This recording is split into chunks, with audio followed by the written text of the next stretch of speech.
Hello everyone, very good morning to all of you. जल्दी से audio video बता दो भाई, कैसे है audio video. Hello everyone, very good morning to all of you. चलो, ऑडियो वीडियो तो ठीक है। पता नहीं क्यों कैमरा थोड़ा सा दिक्कत कर रहा है। नहीं, आप भी ठीक है। चलो, और आगे बढ़ने से पहले मैं आपको बता देना चाहती हूँ, ये हमारा व्हाट्सएप ग्रुप है, टेलीग्राम ग्रुप है। इनमें से आप कहीं भी ज्वाइन नहीं हुए हैं तो हो जाएंगे यदि आप हमारा कोर्स परचेज करते हैं। आप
ऑडियो वीडियो बता दीजिए, ऑडियो वीडियो सही है।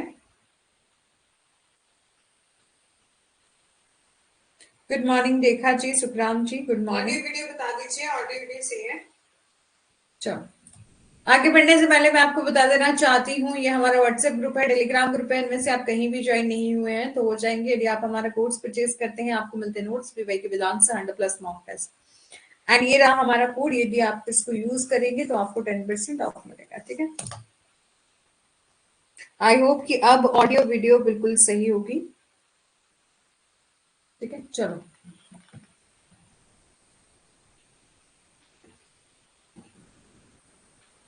सुखराम जी, रेखा जी,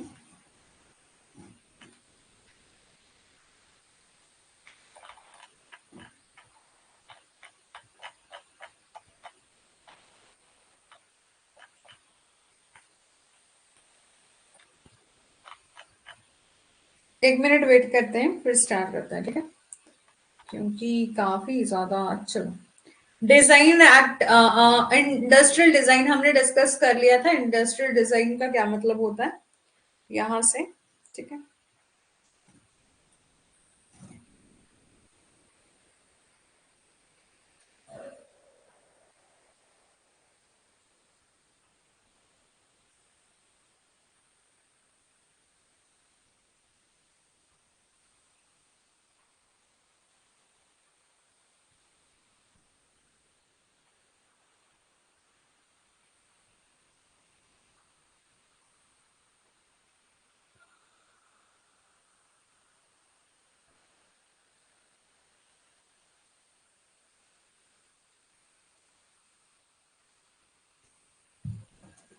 चलो। इंडस्ट्रियल डिजाइन का क्या मीनिंग होता है? ऑर्नामेंट और visual aspect of an article. ठीक है, इट में कंसिस्ट ऑफ 3 डायमेंशनल फीचर। इसमें 3 डायमेंशनल फीचर हैं। For instance, the shape of article, जैसे कि किसी आर्टिकल की शेप। ठीक है, टू डायमेंशनल फीचर हैं, जैसे कि लाइन हो गए, पैटर्न हो गई, कलर हो गई। एंड इंडस्ट्रियल डिजाइन प्योरली क्या है आपका? सौंदर्य और गैर कार्यात्मक है, और इसकी कोई उपयोगिता नहीं है, क्यों दूसरों को इसकी नकल करने से रोकने के लिए एक औद्योगिक डिजाइन की रचनात्मक मौलिकता की को कानूनी सुरक्षा जो है वो प्रदान करता है। ठीक है, ये आपकी टाइप ऑफ प्रोटेक्शन है जो कि प्रोवाइड करी गई है इंडस्ट्रियल डिजाइन के अंदर। तो बोला जो ऑनर होगा, ठीक है, ऑनर होगा रजिस्टर्ड इंडस्ट्रियल डिजाइन का, उसको आप राइट दोगे। आपको उसको जो है क्या मिलेगी? राइट मिलेगा। ठीक है, राइट मिलेगा कि ताकि कोई दूसरा पर्सन इसी आपकी मैन्युफैक्चरिंग और को अपना बनाकर सेल ना कर सके। ठीक है, यानी कि किसी दूसरे की आपकी चीज को कोई दूसरा पर्सन जो है वो अपना नाम देकर सेल ना कर सके, ठीक है। और importing article bearing or embodying a design which is a copy of the substantially similar to a protected design, kind of product that can come under the industrial design, ठीक है। कौन कौन सी काइंड ऑफ प्रोडक्ट हैं जो कि industrial design के अंदर आते हैं, इंडस्ट्रियल डिजाइन के अंदर उसको प्रोटेक्शन दी है। तो सबसे पहले product of industry and handcraft item, ठीक है। तो कौन से प्रोडक्ट जो कि इंडस्ट्री से रिलेटेड है और हैंडक्राफ्ट आइटम है। हाउस होल्ड गुड्स हैं और लाइटिंग इक्विपमेंट है, ज्वेलरी है, इलेक्ट्रॉनिक डिवाइसेस हैं, टेक्सटाइल्स है, ठीक है। अब ये हमने डिजाइन तो देख लिया, इंडस्ट्रियल डिजाइन तो देख ली, अब इनको प्रोटेक्शन कहां पर मिलेगी, तो डिजाइन एक्ट 2000 में जो है वो मिलेगी। डिजाइन एक्ट 2000 जो है वो आपका क्या करता है, seek to promote the creation of a novel, ठीक है, कि औद्योगिक डिजाइन का उपयोग करने का समय का अधिकार जो है वो अधिकार प्रदान करके प्रतिस्पर्धी हितों को संतुलित करने के साथ साथ जो है वो नए मूल्यों या मूल डिजाइनों के निर्माण को जो है वो बढ़ावा देना चाहता है। इस अधिनियम में जो है वो डिजाइन के पंजीकरण, ये एक्ट जो है वो आपका प्रोविजन देता है regarding the registration of design, copyright in design, registered design और इंडस्ट्रियल और international exhibition, restoration of lapse design और the penalty for infringement of registered design, ठीक है। ये आपका डिजाइन एक्ट 2000 में जो है वो दिए गए। ये एक्ट आपका प्रोवाइड करता है कि रजिस्ट्रेशन किस तरह होगा डिजाइन का और कॉपीराइट किस तरह मिलेगा उस रजिस्टर्ड डिजाइन को इंडस्ट्रियल और इंटरनेशनल एग्जीबिशन या रिस्टोरेशन ऑफ लैब्स डिजाइन की, यदि कोई डिजाइन हो गया तो उसको किस तरह से रिस्टोर करना है। और यदि कोई पर्सन इंफ्रिंजमेंट करता है आपके डिजाइन की, यानी कि आपके द्वारा मैन्युफैक्चर करे हुए डिजाइन को कोई और पर्सन कॉपी कर रहा है, तो उसकी, ठीक है, उस रजिस्टर्ड डिजाइन को इंफ्रिंजमेंट के लिए क्या कुछ पेनल्टी के प्रोविजन है। अब है आपका ज्योग्राफिकल इंडिकेशन, ठीक है। ज्योग्राफिकल इंडिकेशन, जीआई टैग, ठीक है। आपने सुना होगा कि जीआई मिला है, यानी कि दार्जिलिंग टी को जीआई मिला है, बासमती राइस को जो है वो जीआई टैग मिला है, बीकानेरी भुजिया को आपका जीआई टैग मिला है। तो जीआई क्या है, आइडेंटिफाई करना उस गुड्स को जो कि किसी पर्टिकुलर गुड्स पर नहीं मिलता बल्कि ज्योग्राफिकल ओरिजिन को मिलता है, ठीक है। जैसे मान लीजिए हम पेटेंट में देख रहे थे, कोई भी इन्वेंशन किसी ने करी है, किसी ने मशीन बनाई है, तो कोई एक पर्टिकुलर प्रोडक्ट है। कॉपीराइट में किसी ने बुक लिखी है, कोई ऑथर है, उसको कॉपीराइट मिला है। लेकिन जीआई टैग जो है वो किसी एक पर्टिकुलर प्रोडक्ट को नहीं मिलकर पूरी की पूरी ज्योग्राफिकल ओरिजिन उस एरिया को मिलता है, एक एरिया को मिलता है जो कि वहां चीज, ठीक है, किसी भी पर्टिकुलर प्रोडक्ट जो कि वहां का फेमस है उसको मिलता है। जैसे मान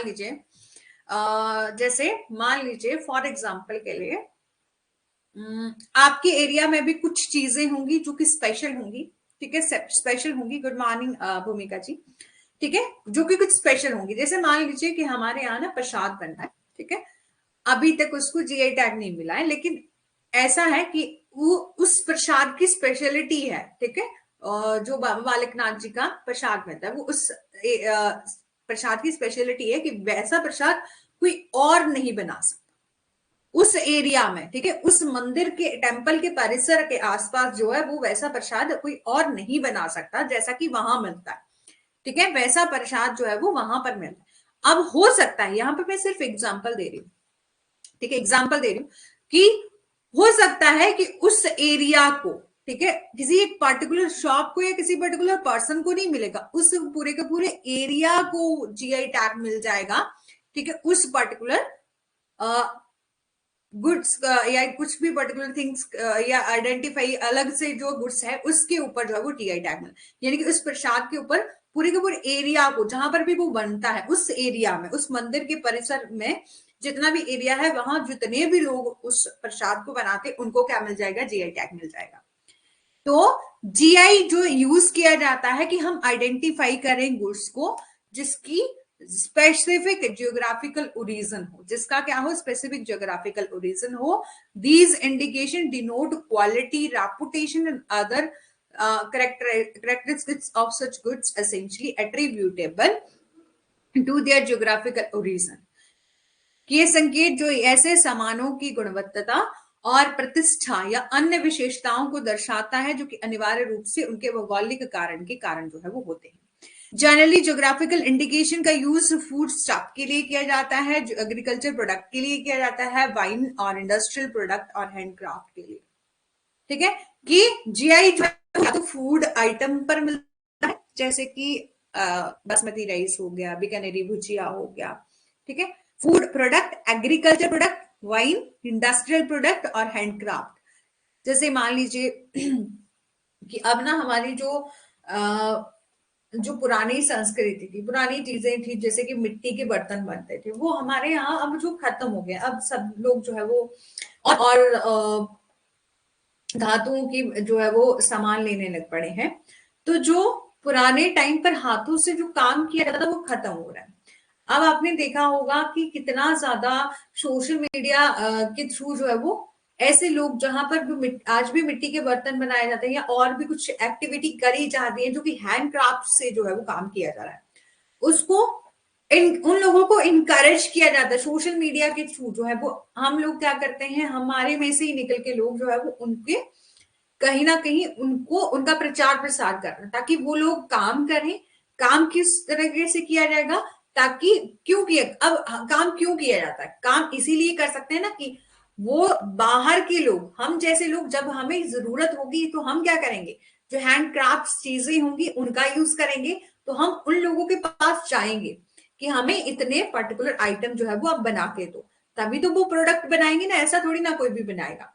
तो जीआई टैग जो है वो इसलिए मिलता है ताकि जो फूड स्टफ है, एग्रीकल्चर प्रोडक्ट है और वाइन है, इंडस्ट्रियल प्रोडक्ट है और हैंडक्राफ्ट्स है, ये ज्योग्राफिकल इंडिकेशन है कि किसी पर्टिकुलर एरिया को मिलता है, किसी पर्टिकुलर पर्सन को ना मिलकर एरिया को मिलता है, जो चीज वहां की फेमस होती है. ठीक है, एग्जाम्पल क्या है जीआई के इंक्लूड, हाँ हैंडक्राफ्ट वर्क, बिल्कुल ठीक है. बासमती राइस, दार्जिलिंग टी, ठीक है, ये सब जो है वो आपका जीआई है. अब बेनिफिट क्या है, ठीक है, यहां तक तो समझ लिया जीआई टैग. ठीक है, सबने सुना होगा जीआई, ज्योग्राफिकल इंडिकेशन, जो किसी पर्टिकुलर एरिया को मिलता है. तो बेनिफिट क्या है रजिस्ट्रेशन ऑफ जीआई के लिए, तो confer legal protection to domestic और national GI which in turn boots expert, कि घरेलू राष्ट्रीय जीआई को कानूनी संरक्षण प्रदान करता है जो कि बदले में निर्यात को बढ़ावा देता है. प्रिवेंट करना other from making unauthorised use of registered geographical indication, कि दूसरों को, हाँ जिस सिटी में जो चीज फेमस होती है उसको मिलता है, बिल्कुल हाँ. ठीक है, वही कि जिस एरिया में, जिस सिटी में वो चीज फेमस होगी उसको मिलेगा. ठीक है, और जैसे बीकानेरी भुजिया भी पहले किसी ने बीकानेर में बनाना स्टार्ट किया होगा, है ना, बनाना स्टार्ट किया होगा, पहले तो नहीं मिला, बाद में जो उसको जेआई टैग मिल गया, उसके बाद तो वो फेमस हो गया ऑल ओवर इंडिया में ही नहीं बल्कि वर्ल्ड में भी फेमस हो गया. ठीक है, तो जीआई टैग की क्या मतलब, जीआई ज्योग्राफिकल इंडिकेशन की यदि रजिस्ट्रेट हो जाता है तो उसकी क्या कुछ बेनिफिट है. तो सबसे पहले लीगल प्रोटेक्शन मिलती है, domestic national GI which in turn boost export. ठीक है, ताकि घरेलू राष्ट्रीय जीआई को कानूनी संरक्षण दिया जाता है, क्यों, ताकि उसके बदले में हम निर्यात को बढ़ावा दे सके, उस फेमस चीज को हम एक्सपोर्ट कर सके, इंडिया से बाहर भी भेज सके. ठीक है, जैसे वर्ल्ड ट्रेड ऑर्गेनाइजेशन में कहते हैं कि हम छोटे से छोटे व्यापारियों को ग्लोबल लेवल तक लेके जाएंगे कि सब लोगों का एक्सेस जो है वो इंटरनेशनल मार्केट तक हो सके. तो उसी तरीके से एक्सपोर्ट करना है ऐसी चीजों को जो कि फेमस है. ठीक है, prevent other from making unauthorised use of geographical indication.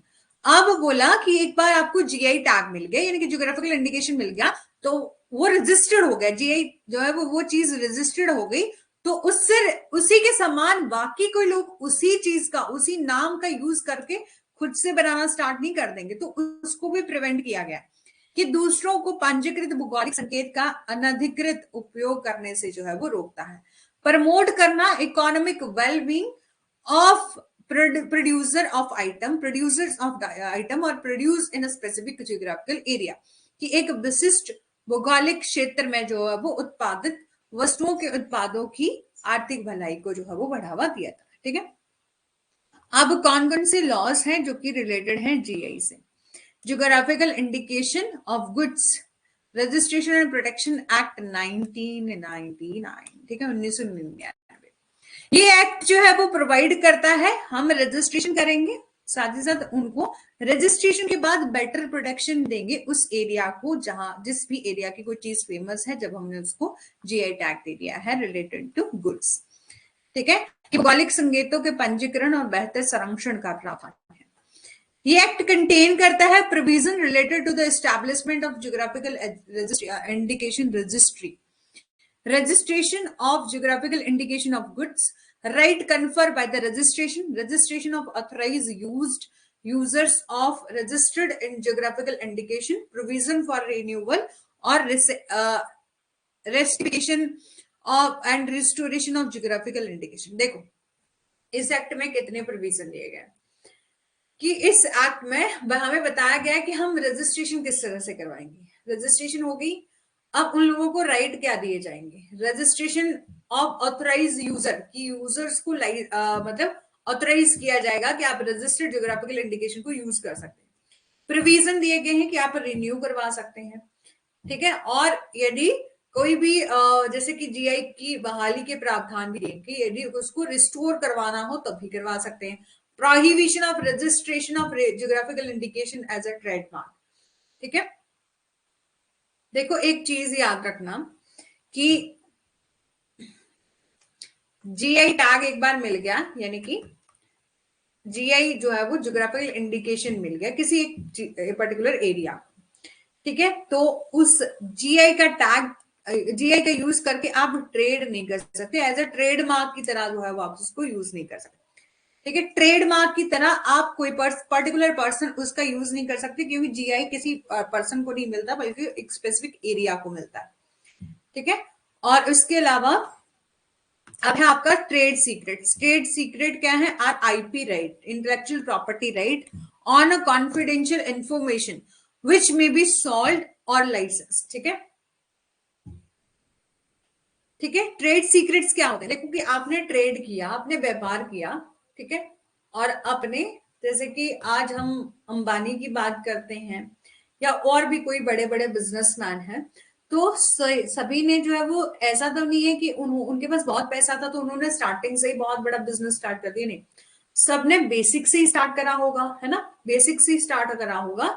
तो ऐसे कौन से ट्रेड सीक्रेट्स हैं जिनका यूज करके आप क्या किया, ट्रेड को और ज्यादा बढ़ाया गया, व्यापार को बढ़ाया गया।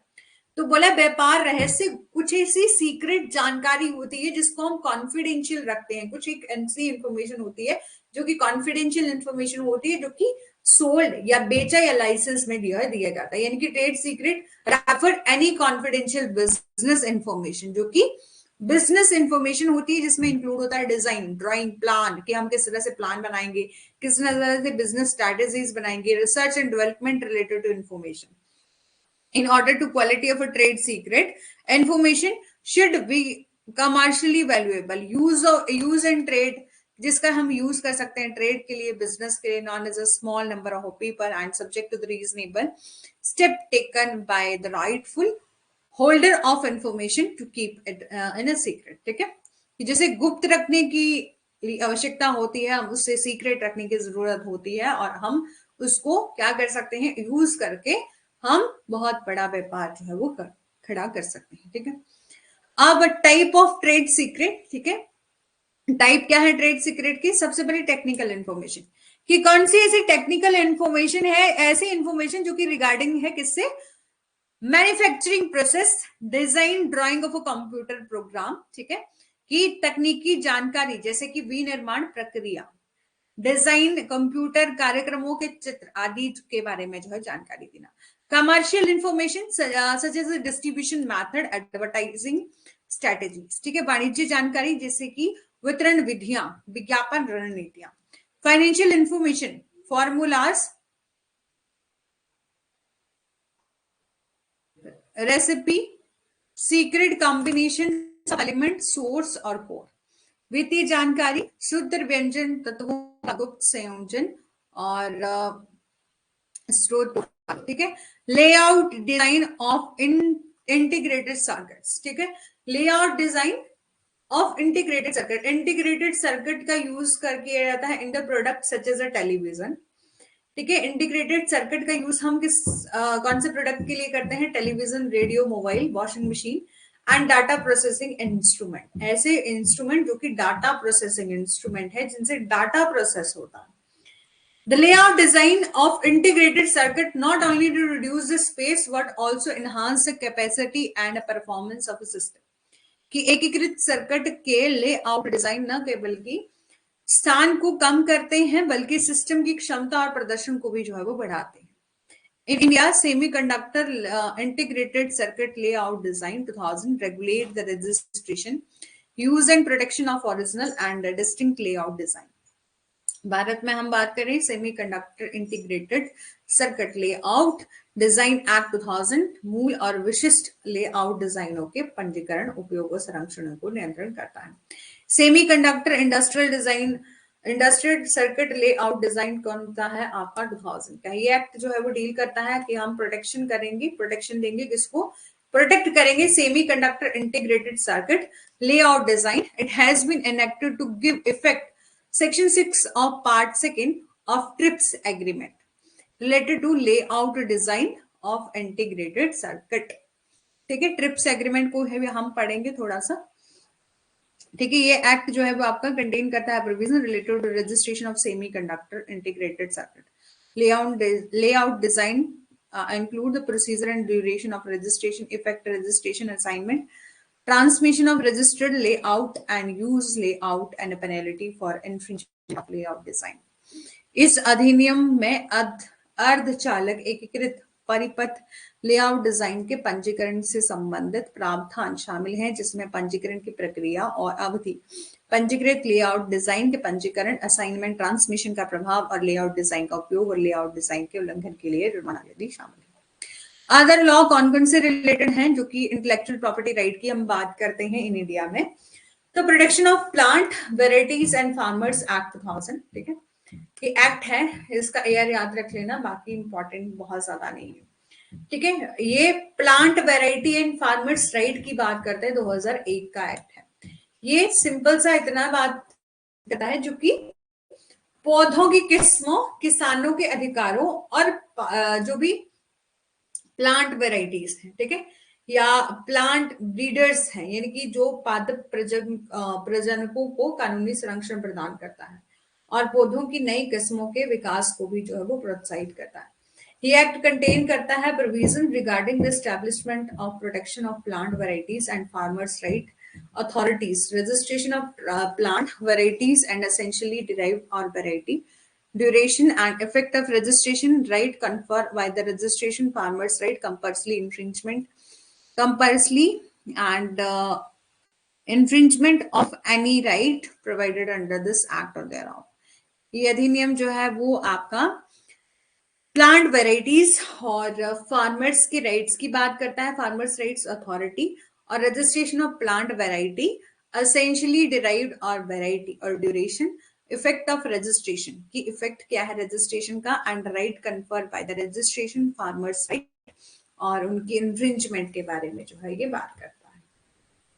बायोलॉजिकल डाइवर्सिटी एक्ट 2002 है जो कि आपका बात करता है कंजर्वेशन ऑफ बायोलॉजिकल डाइवर्सिटी, जिसका हम यूज करेंगे बिल्कुल सस्टेनेबल। सस्टेनेबल यूज किस तरह से किया जाता है कि हम आज तो यूज करेंगे जैव विविधता और इसके कंपोनेंट का, बल्कि फेयर और equitable sharing of benefit arising out of the use of biological resources and knowledge, कि हम आज तो यूज करेंगे लेकिन फ्यूचर जनरेशन के लिए भी बचाकर रखेंगे। इसके घटकों के सतत उपयोग और जैविक संसाधनों और अपने ज्ञान के उपयोग से उत्पन्न होने वाले लाभों के निष्पक्ष और न्याय संगत साझाकरण का प्रावधान है।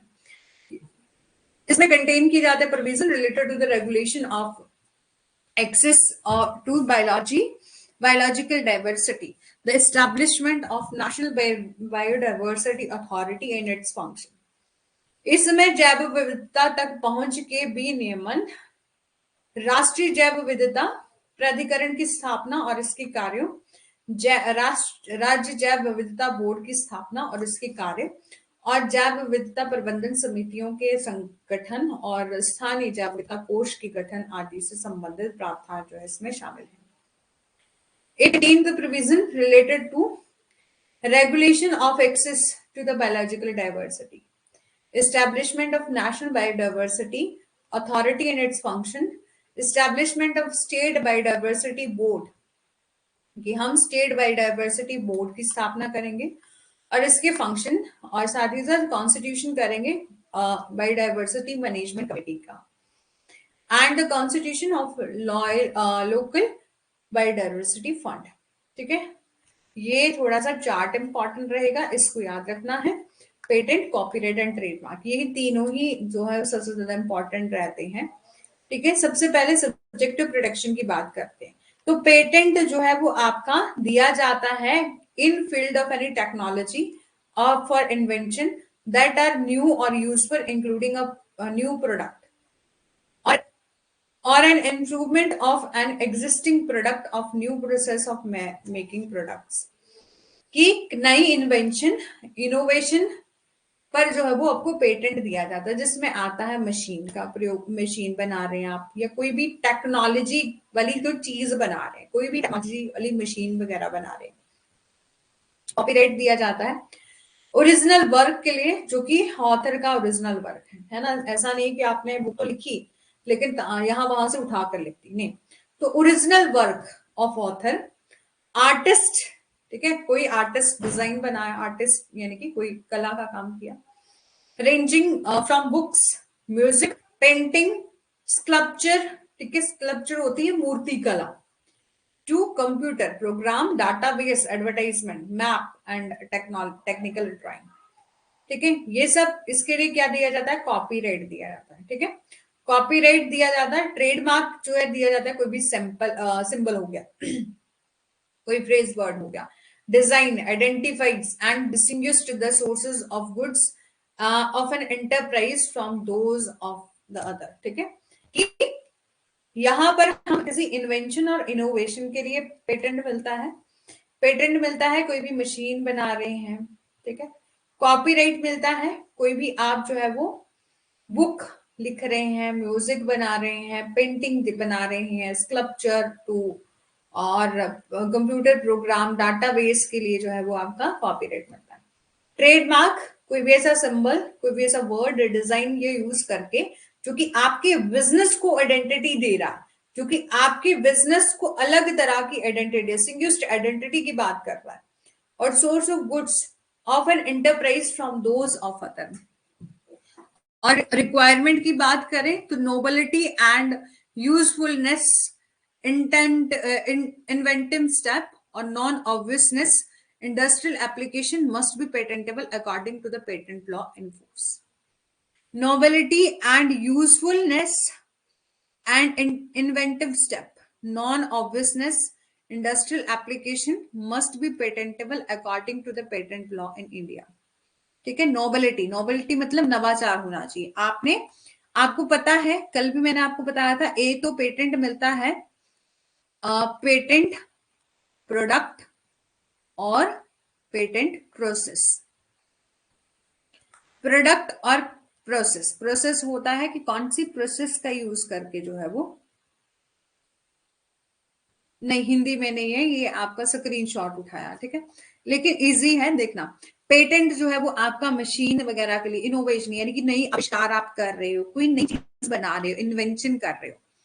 ठीक है, इसके लिए मिलता है कॉपीराइट जब आपने कुछ बुक वगैरह लिखी या अपना ओरिजिनल वर्क किया, पेंटिंग वगैरह लिखी, कंप्यूटर प्रोग्राम के लिए, डाटाबेस के लिए जो है वो आपको कॉपीराइट मिलता है। ठीक है, और ट्रेडमार्क जो है वो कोई भी सिंबल हो गया, ठीक है, कोई ऐसा डिजाइन हो गया जिसका यूज करके आप अपनी बिजनेस में यूज कर रहे हैं और अपनी बिजनेस को बढ़ा रहे हैं, उसके लिए ट्रेडमार्क मिलता है। और रिक्वायरमेंट्स क्या है कि जब आप नया इनोवेशन, आविष्कार कर रहे हैं, इन्वेंशन कर रहे हैं, इनोवेशन और इनोवेशन कर रहे हैं, उसमें नवाचार, नवाचार मतलब कि नई चीज बननी चाहिए, या नई चीज बननी चाहिए या नई तरह से, जैसे फॉर एग्जाम्पल के लिए रेफ्रिजरेटर तो बहुत सालों से चले हैं, है ना, काफी सालों से चले हैं, और फिर बाद में पहले सिंपल रेफ्रिजरेटर आते थे, ठीक है, एक बॉक्स वाले, है ना, एक ही सिंपल से जो आते रेफ्रिजरेटर आते थे। धीरे धीरे टेक्नोलॉजी आई, अब आपके बड़े बड़े रेफ्रिजरेटर आते हैं, है ना, जिसमें अलग अलग बॉक्स बने होते हैं, ठीक है। तो हम नई नई टेक्नोलॉजी का यूज कर रहे हैं, नई नई चीजें बना रहे हैं। पहले टीवी आता था, डब्बे वाला, है ना, टीवी आता था, अब एलसीडी आ गई, है ना, जो कि दीवार पर लगा रहे हैं उसको, कोई स्पेसिफिक टीवी ट्रॉली की जरूरत नहीं है, कुछ भी जरूरत नहीं है। वॉशिंग मशीन आई, ये तो हमारे सामने ही आई, पहले थोड़ी ना थी, हम बचपन में थे तो वॉशिंग मशीन थी नहीं थी, यदि होगी भी तो कहीं किसी मतलब दूर दराज के क्षेत्रों में एक तो होती होगी, लेकिन उस टाइम नहीं था जब हमने जन्म लिया था उस टाइम, लेकिन धीरे धीरे आई, ठीक है। तो ये नई नई टेक्नोलॉजी का यूज करके हमने नोबेलिटी यानी कि कोई नवाचार किया, नई चीजें बनाई। अब दूसरा है copyright. Copyright original creative work के लिए दिया जाता है। ओरिजिनल क्रिएटिव मतलब हमने बनाया, ओरिजिनली बनाया, क्रिएट करके बनाया, ठीक है। Must be some tangible medium का यूज करके, tangible medium which can see touch और सी, ठीक है। और फिर ये है आपका ट्रेडमार्क, कि ट्रेडमार्क कोई ऐसा डिजाइन, कोई ऐसा ग्राफ, ठीक है, कोई ऐसा कोई इमेज जिसका यूज करके हम क्या कर रहे हैं, अपने बिजनेस को अलग से डिस्टिंक्टिव यानी कि अलग पहचान दे रहे हैं, जो कि कैपेबल है कि वो आइडेंटिफाई हो सकता है source of a particular goods, कि एप्पल का आईफोन है, ठीक है, या कुछ भी एप्पल का है, ठीक है, या हम बात करें कि एडिडास है, कोको कोला है, ये सब ब्रांड है। इन ब्रांड का यूज करके या इन ब्रांड का नाम देखकर ही हम क्या कर रहे हैं, पहचान जा रहे हैं, ठीक है, पहचान जा रहे हैं कि ये उस पर्टिकुलर ब्रांड की चीज है, क्योंकि कहीं ना कहीं उनके बिजनेस को भी बढ़ावा दे रही है और हम हमारे विश्वास को भी बढ़ावा दे रही है, जो कि हम उपभोग जो भी कंज्यूमर है।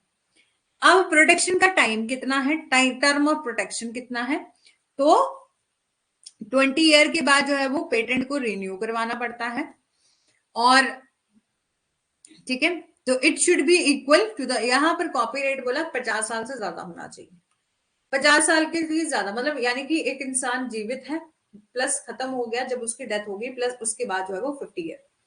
लेकिन बोला है कि इन इंडिया में हम बात करें तो हमारे इंडिया में life time of author plus 60 year, ठीक है, या इन इन इस वर्ड पर, इस लाइन पर ध्यान देना, life time of author plus 60 year. और ट्रेडमार्क में क्या बोला कि it can very but usually 10 year, ठीक है, 10 साल, can be renewed on the payment of additional fees, ठीक है, 10 साल के बाद जो है वो रिन्यू करवाना पड़ता है। अब राइट्स क्या क्या है, राइट्स क्या क्या है, ठीक है, ये आपका है पेटेंट, ट्रेडमार्क, और ये आपका कॉपीराइट। पेटेंट के लिए बोला right to decide who may use the invention, और राइट टू ऑथराइज और use of patent by issuing licence and through assignment, और right to exploit the patent right, surrender the patent right to be issued, और duplicate patent right infringement. कि right दिया जाता है कि आप किसी को ऑथराइज भी कर सकते हैं कि आप पेटेंट का यूज करो, आप किसी को लाइसेंस भी जो है वो इश्यू कर सकते हैं through the assignments, right to exploit the patent right, surrender the plant, surrender the patent right, और यदि कोई इन्फ्रिंज करे आपके राइट को तो उसके लिए भी जो है वो प्रोटेक्शन दी गई है पेटेंट में। ट्रेडमार्क में क्या है कि right to derive financial rewards, कि आप जो है वो ट्रेडमार्क का यूज करके फाइनेंशियल रिवॉर्ड्स ले सकते हैं, और यदि और राइट टू ऑथराइज और प्रिवेंट द सर्टेन यूज, यदि कोई आपके ट्रेडमार्क को यूज करके अपना बिजनेस चलाना चाहता है तो उसको आप प्रोहिबिट भी कर सकते हैं। फॉर एग्जाम्पल के लिए रूल है CDs and DVDs right to provide authorise और broadcasting by the radio satellite and right to authorise, वही की मॉरल राइट को क्लेम कर सकते हैं, फाइनेंशियल बेनिफिट भी ले सकते हैं, ठीक है, ये आपका ट्रेडमार्क में आता है। कॉपीराइट में राइट है आपको एक्सक्लूसिव राइट दिया गया है जो कि किसी और को नहीं दिया।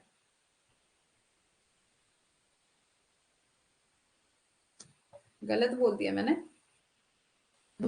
ये कॉपीराइट था ना, हाँ, कि आप फाइनेंशियल रिवॉर्ड्स भी ले सकते हैं, साथ ही साथ आप जो है वो अब प्रिवेंट भी कर सकते हैं कि आप जो है वो मेरे काम कॉपी करके आप क्या करो, कॉपी ना करो, ठीक है। और साथ ही साथ जो है वो आप क्या कर सकते हैं, प्रोहिबिट कर सकते हैं कि मेरे वर्क को रिप्रोड्यूस करके कोई अपना नाम बनाकर जो है वो मेरे को यूज ना करे, ठीक है। और ट्रेडमार्क में बोला है ये एक्सक्लूसिव राइट है, जो कि ट्रेडमार्क के रूप में किसी को दिया जाता है। लाइसेंस, अगर जिस पर्सन को ट्रेडमार्क मिला है वो लाइसेंस भी दे सकता है किसी और पर्सन को, और असाइन भी कर सकता है, असाइन राइट भी है, और रेमेडीज भी जो है वो ले सकता है।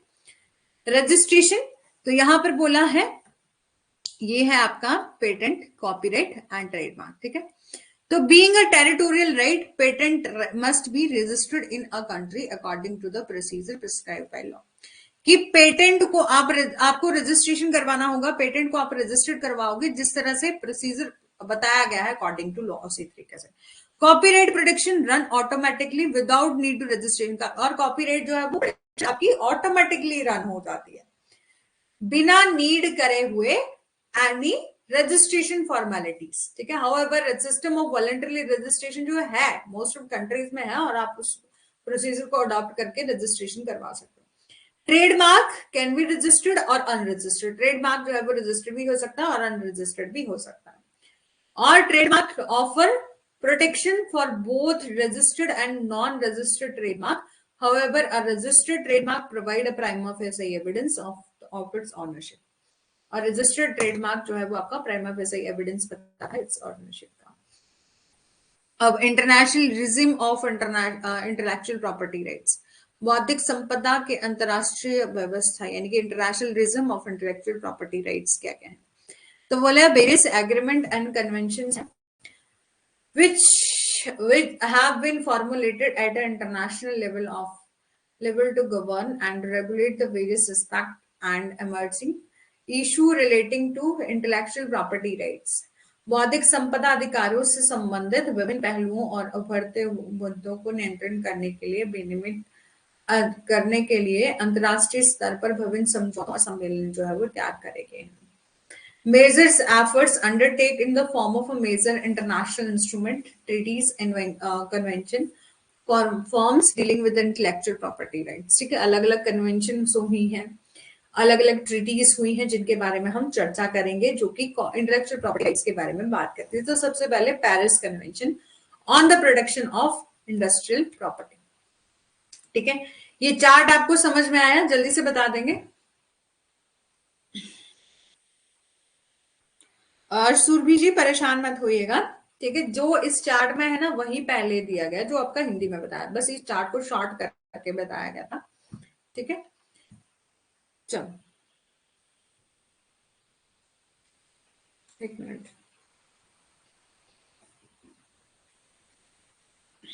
डिफरेंस बिटवीन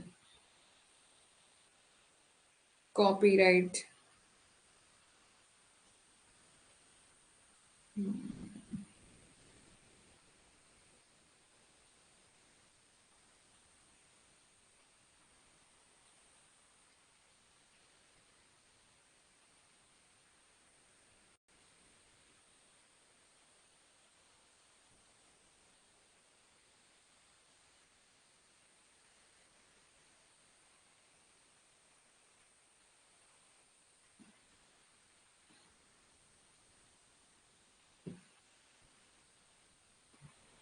आप ना क्या करना, गूगल में आपको मेरा फोन दिख रहा होगा, ठीक है। तो आप ना गूगल करना और ऐसे difference between copyright, trademark and patent देखना, ठीक है।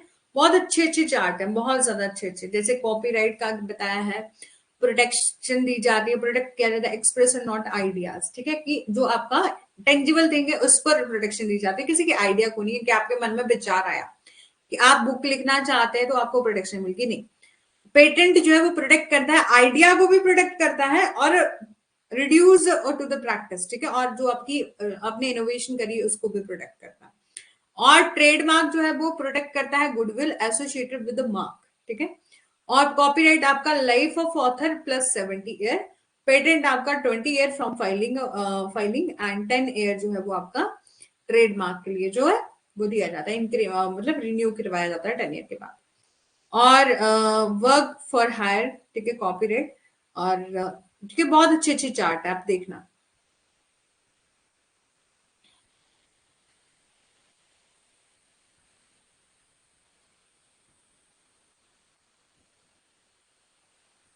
चलो स्टार्ट करते हैं।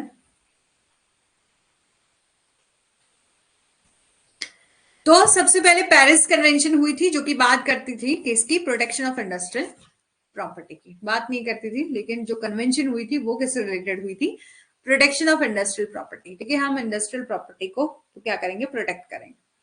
Paris convention on the protection of industrial property adopt किया गया था इन 1883। ठीक है, ये आपका 1883 में अपनाया गया था ये कन्वेंशन। ओल्डेस्ट इंटरनेशनल कन्वेंशन थी और first major step taken toward the protection of IP rights. ठीक है, कि आईपी अधिकारों के संरक्षण की दिशा में उठाया गया पहला कदम था ये। कन्वेंशन में पेटेंट, ट्रेडमार्क और सर्विस मार्क, उपयोगिता मॉडल और औद्योगिक डिजाइन, भौगोलिक संकेत और अनुचित प्रतिस्पर्धा के दमन सहित औद्योगिक संपत्ति के विभिन्न पहलुओं को और इस प्रकारों से निपटने वाले 30 लेख जो है वो इसमें शामिल हैं। यानी कि इस कन्वेंशन में 30 आर्टिकल हैं जो कि डील करते हैं various aspect type of industrial property, including patent, trademark and service mark, utility model और industrial design, geographical indication and repress of unfair competition.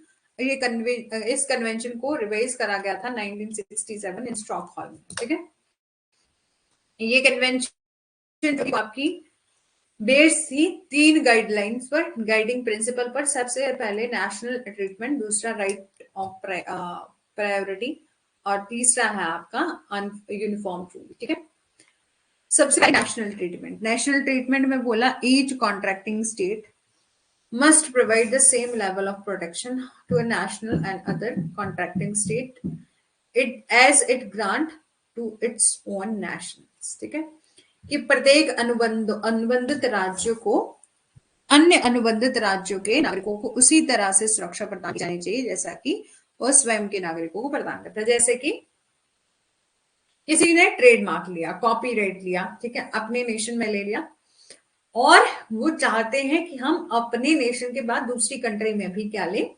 Copyright लें। ठीक है, उनको भी उस अदर नेशंस के द्वारा भी जो है वो क्या दी जाए, प्रोटेक्शन दी जाए। तो बोला नेशनल ट्रीटमेंट की, चाहे आपके नेशन का वो पर्सन है जो कि कॉपीराइट ले रहा है यानी कि प्रोटेक्शन ले रहा है, इंटेलेक्चुअल प्रॉपर्टी राइट उसको मिल रहा है, तो आप अपनी कंट्री में तो उनको प्रोटेक्शन, मतलब उनको अपनी कंट्री में तो प्रोटेक्शन मिलेगी, आप भी जो है वो उसको प्रोटेक्शन दोगे। ईच कॉन्ट्रैक्टिंग स्टेट जो है वो प्रोवाइड करेंगे कि सेम लेवल ऑफ प्रोटेक्शन दी जाए, इस तरीके से कोई भी भेदभाव ना किया जाए कि ये पर्सन जो है वो इस नेशन का है। Each level of same level of protection जो है वो दी जाए national to national and other contracting state as grant to its own nationals. ठीक है, दूसरा राइट ऑफ प्रायोरिटी। ठीक है, राइट ऑफ प्रायोरिटी ये कन्वेंशन आपके प्रोवाइड करती है right to priority in the case of patents and utility models and marks and industrial design. कि कन्वेंशन जो है वो पेटेंट और उपयोगिता मॉडल और अंक और औद्योगिक डिजाइन के मामलों में प्राथमिकता का अधिकार जो है वो प्रदान करता है। This right means the applicant may within the certain period of filing a regular first application। कि इस अधिकार का मतलब है कि आवेदक यानी कि एप्लीकांट जो है वो अनुबंध करने वाले राज्यों में से एक नियमित पहला आवेदक दायर करने की एक निश्चित अवधि के भीतर या किसी अन्य अनुबंधित राज्य से भी जो है वो सुरक्षा के लिए आवेदन कर सकता है और छूट अवधि के भीतर जो है वो दायर किए गए बाद के आवेदनों को पहले आवेदक के रूप में जो उसी तारीख को दायर किया जाएगा। इस प्रावधान का लाभ ये है कि कई देशों में सुरक्षा की मांग करने वाले आवेदकों को एक सही समय अपने सभी आवेदनों को प्रस्तुत करने की आवश्यकता नहीं होगी। यानी कि आपको एप्लीकेशन, आप एक वन नेशन में मतलब अपनी कंट्री में प्रोटेक्शन ले रहे हो, तो ये बोला कि आपको बार बार सब्सिक्वेंट एप्लीकेशन फाइल करने की जरूरत नहीं है with in the grace period. ठीक है, इस ग्रेस पीरियड के अंदर जो है वो आपको सब्सिक्वेंट बार बार एप्लीकेशन फाइल करने की जरूरत नहीं है, being filed same date as a first application. Benefit of provision of this provision is that applicants seek protection in several countries need not need not present all their the application at the same time and have a period of the 6 से लेकर 12 month to decide which countries they wish to seek protection। और ये तय करना कि कौन सी country में वो, मतलब एक बार आपको एक नेशन में प्रोटेक्शन मिल गई तो उस फिर नेक्स्ट कंट्री में यदि आप एप्लीकेशन देना चाहते हो उसके लिए 6 से लेकर 12 महीने की अवधि के लिए जो आपको टाइम दिया जाएगा। आप ये डिसाइड कर सको कि इसके बाद मैं कौन सी कंट्री में प्रोटेक्शन लेना चाहता हूँ। और यूनिफॉर्म रूल के बारे में बताया तो ये बोला गिल कन्वेंशन आपकी ले डाउन करती है कि हम कॉमन रूल बनाएंगे जो कि जितने भी मेंबर स्टेट हैं, जितनी भी मेंबर कंट्रीज हैं, वो सभी एक ही रूल को क्या करेंगी, अडॉप्ट करेंगी, फॉलो करेंगी।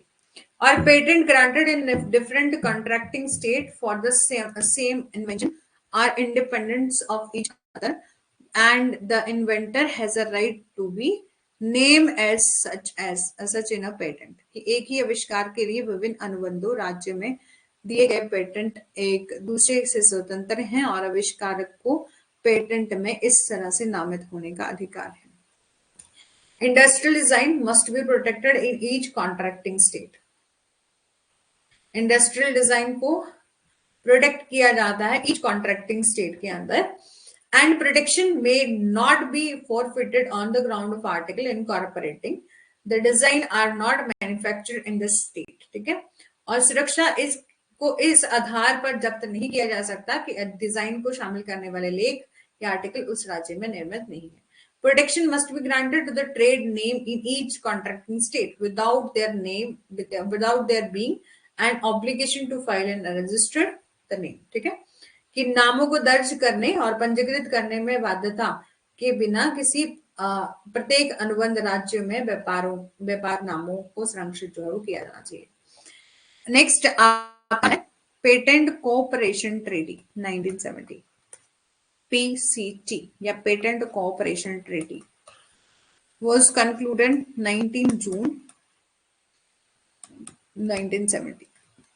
इसको कंक्लूड किया गया था 19 जून 1970 एंड कम इनटू इफेक्ट में कब आया, 24 जनवरी 1978 में जो है वो आपका कम इनटू इफेक्ट में आया। इस ट्रीटी का एम क्या है, सिंप्लीफाई करना the procedure of filing patent application in the state and that are the party to a treaty agreement. ही ये बोला कि संधि का उद्देश्य उन राज्यों में पेटेंट आवेदन जो है वो दायर करने की प्रक्रिया को सरल बनाना है जो कि संधि समझौते के पक्षकार हैं, और ये पेटेंट आवेदक दायर करने के लिए एक प्रणाली प्रदान करता है और एक अनुबंध ये प्रोवाइड करता है system of filing and patent application and entities and entities the nation of contracting state to obtain patent in a multiple country around the world on the basis of single patent application। ये आपका patent cooperation treaty हुई थी 1970 में, जो कि conclude हुई थी on 19 जून 1970 में। कम इनटू इफेक्ट में कब आई, 24 जनवरी 1978 में।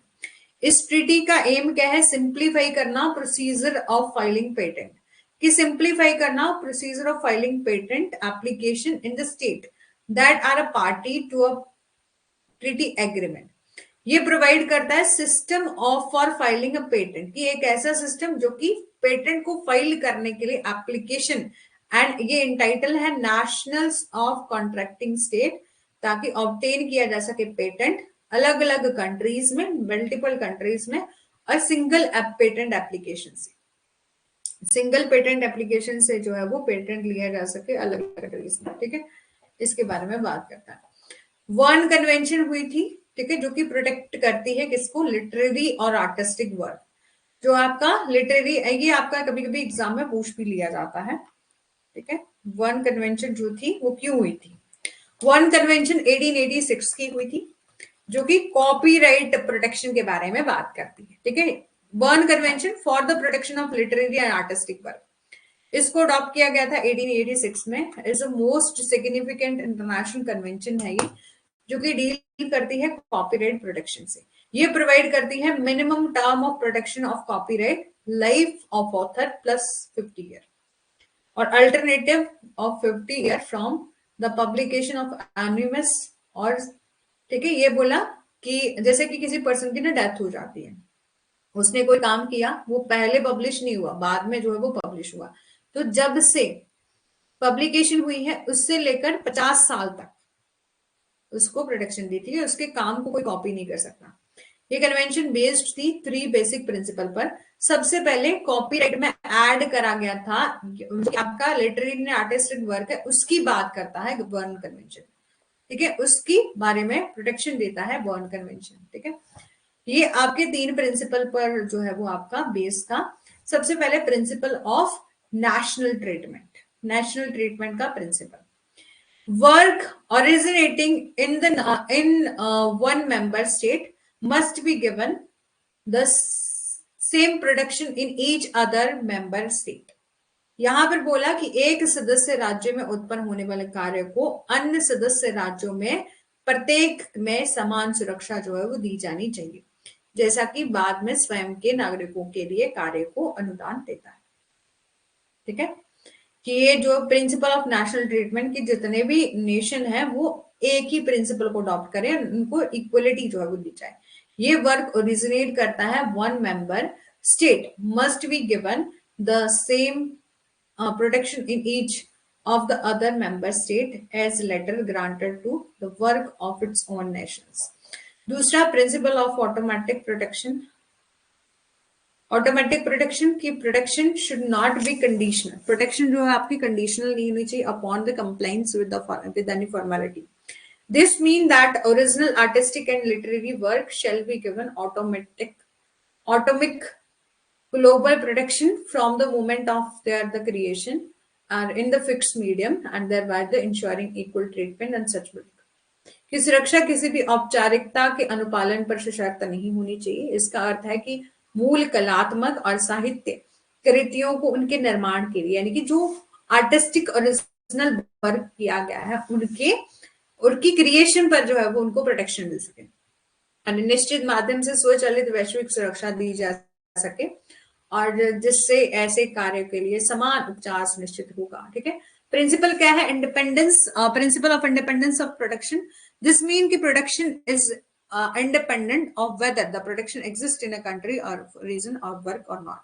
इसका मतलब है कि संरक्षण इस बात से स्वतंत्र है कि सुरक्षा काम के मूल देश में मौजूद है या नहीं है, ठीक है। यूनिवर्सल कॉपीराइट कन्वेंशन यूसीसी, ठीक है। अरे बाबा, बताया नहीं किसी ने मेरे को कि स्क्रीन बिल्कुल ब्लर आ रही है। आप लोगों की क्या रिस्पॉन्सिबिलिटी, आप लोग कथा सुन रहे हो? जो मेरे को बताया नहीं किसी ने कि यहाँ पर स्क्रीन जो है इतनी ज्यादा खराब आ रही है, पूरी ब्लर आ रही है। मेरे को बताया नहीं किसी ने कि आप लोगों के फोन में ठीक आ रही है?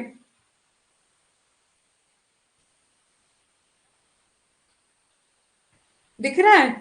अच्छा, मुझे ही नहीं दिख रहा है ना, मुझे ही नहीं दिख रहा है, मैडम को ही नहीं दिख रहा है, और ऐसे ही बच्चों को बोले जा रहे हैं, है ना। चलो, अभी ब्लर हुई, ठीक है, ठीक है। और यूसीसी जो है आपका 1952 में आया था, और यहां से ही हम जो है वो स्टार्ट करेंगे कल। और इस संडे, ठीक है, इस संडे जो है वो आपकी क्लास होगी 2 आवर की, ठीक है। 2 आवर की क्लास होगी 10 से लेकर 12, ठीक है। इस संडे जो है वो आपकी 2 आवर की क्लास होगी।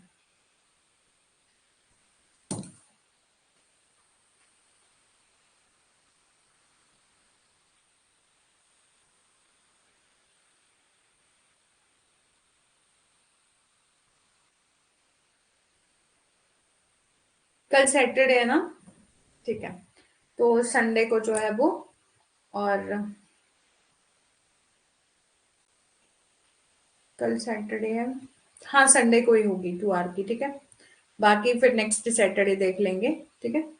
और यूसीसी हम कल करेंगे, बीपो कन्वेंशन करेंगे, हेग करेंगे, और थोड़ा सा बचा है, इसके बाद आपका आईटी एक्ट हम स्टार्ट करेंगे, ठीक।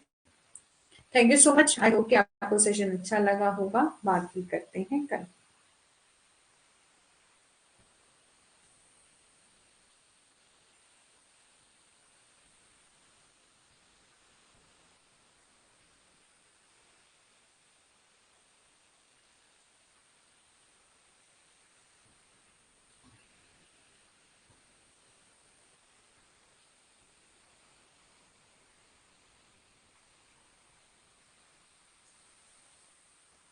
ठीक है।